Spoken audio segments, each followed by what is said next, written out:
Július deixou de lado a leitura. Mais de uma semana tinha se passado e precisava ir em frente, ver o que estava realmente acontecendo. Sente-se, Július, ordenou para si mesmo. Sente-se e pense na morte. Fechou os olhos. Quer dizer que a morte finalmente entrou em cena, pensou ele. Mas não foi uma entrada banal. As cortinas foram abertas por um dermatologista gorducho, com nariz de pepino, lupa na mão e jaleco branco de hospital, com o nome bordado em letras manuscritas azul escuras no bolso do peito. E a cena final como seria? Tinha toda a possibilidade de ser banal também. O figurino dele seria o amassado pijama listrado dos New York Yankees, com o número 5 do jogador DiMaggio nas costas. O cenário?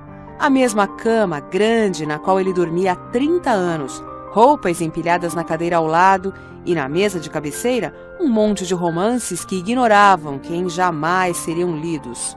Um final frustrante, choramingas. Certamente, pensou, a gloriosa aventura de sua vida merecia algo mais. Mais o quê? Lembrou de uma cena que viu alguns meses antes nas férias passadas no Havaí. Ao dar uma caminhada, chegou por acaso num grande centro de meditação budista e viu uma jovem andando num labirinto circular feito com pequenas pedras de lava. Ao chegar ao centro do labirinto, a jovem parou e ficou meditando em pé. A reação imediata de Július a esse tipo de ritual religioso não era muito complacente. Costumava ficar entre a zombaria e a repulsa. Mas agora, ao pensar na jovem meditando, sentiu algo mais terno, uma onda de compaixão por ela e por todos os demais humanos que eram vítimas daquela excêntrica virada de evolução que permite ter consciência de si mesmo, mas não as ferramentas psicológicas necessárias para lidar com a dor da existência transitória. E assim, por anos, séculos e milênios afora, construíamos sem parar negações paliativas da finitude. Será que algum de nós jamais cessará de buscar um poder superior no qual possamos nos fundir e existir para sempre? Parar de querer manuais de instruções dados por um Deus, de querer um desígnio maior, de buscar rituais e cerimônias?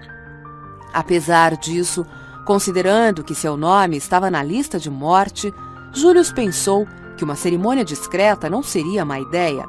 Afastou a ideia como se queimasse, já que a vida inteira ele foi profundamente contra rituais. Sempre detestou as formas que as religiões usam para tirar a razão e a liberdade de seus seguidores.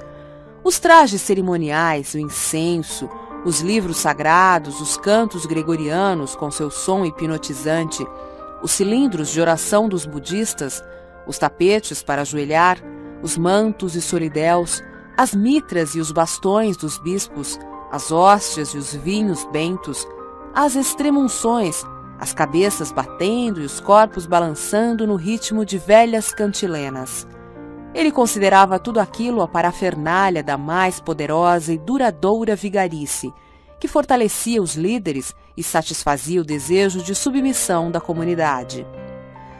Mas naquela hora, com a morte ao lado, Július notou que sua veemência perdeu a força.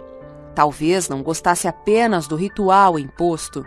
Talvez fosse possível elogiar uma cerimônia discreta e criativa. Ficou sensibilizado com a cena que os jornais descreveram dos bombeiros no local do atentado ao World Trade Center em Nova York, todos de pé, tirando os capacetes em homenagem aos mortos, à medida que os corpos eram trazidos à superfície. Não tinha nada de errado em honrar os mortos, não, mas a vida daqueles que morreram. Ou seria algo mais do que homenagear, mais do que santificar. O gesto, o ritual dos bombeiros também não tinha um sentido de ligação, reconhecendo que estavam ligados, que formavam uma unidade com cada uma das vítimas. Dias após a fatídica consulta com o dermatologista, Júlio sentiu um sabor de ligação ao encontrar seu grupo de apoio formado por colegas médicos. Todos ficaram pasmos quando ele contou do melanoma. Depois de incentivá-lo a falar, cada um demonstrou seu choque e tristeza. Július não conseguiu dizer mais nada, nem ninguém. Por 2 vezes, alguém começou a falar e parou. Depois foi como se o grupo concordasse tacitamente que as palavras eram desnecessárias. Nos 20 minutos finais, ficaram todos em silêncio. Esses silêncios prolongados em grupo costumam ser estranhos, mas aquele foi diferente, quase consolador. Július não conseguia admitir, ainda que para si mesmo, que o silêncio parecia sagrado. Mais tarde, achou que as pessoas estavam demonstrando não só tristeza, mas também tirando seus capacetes, atentos, participando e homenageando a vida dele. E talvez aquela fosse uma forma de homenagear a vida deles mesmos, pensou Július. O que mais temos? O que mais senão aquele abençoado e milagroso intervalo de ser e estar consciente? Se algo deve ser homenageado e abençoado, deveria ser apenas isso, a incalculável dádiva do mero existir. Viver desesperado porque a vida acaba ou porque não tem outra finalidade maior ou desígnio intrínseco é pura ingratidão.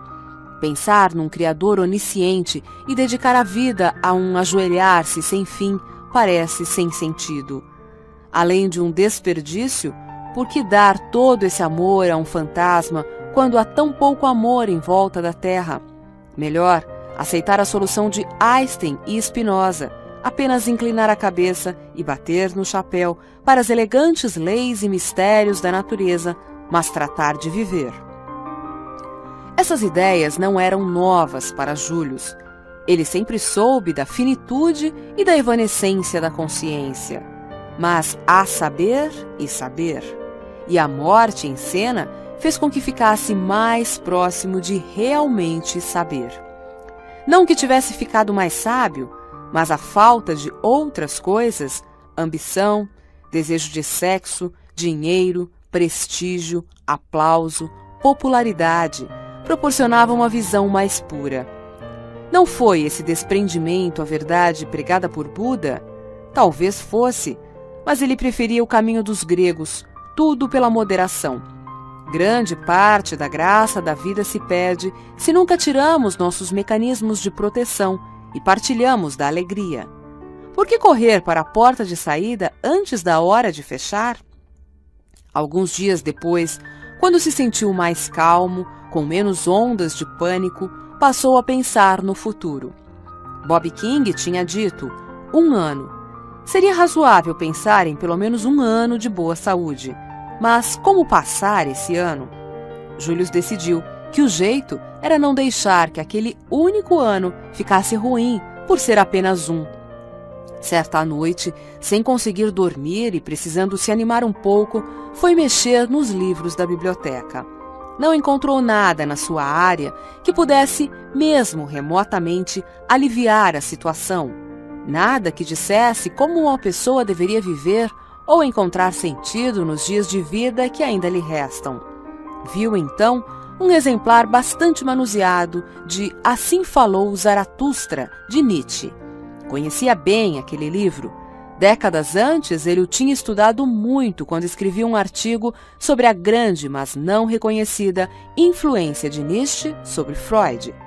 Achava Zaratustra um livro corajoso que, mais que qualquer outro, ensina como reverenciar e celebrar a vida.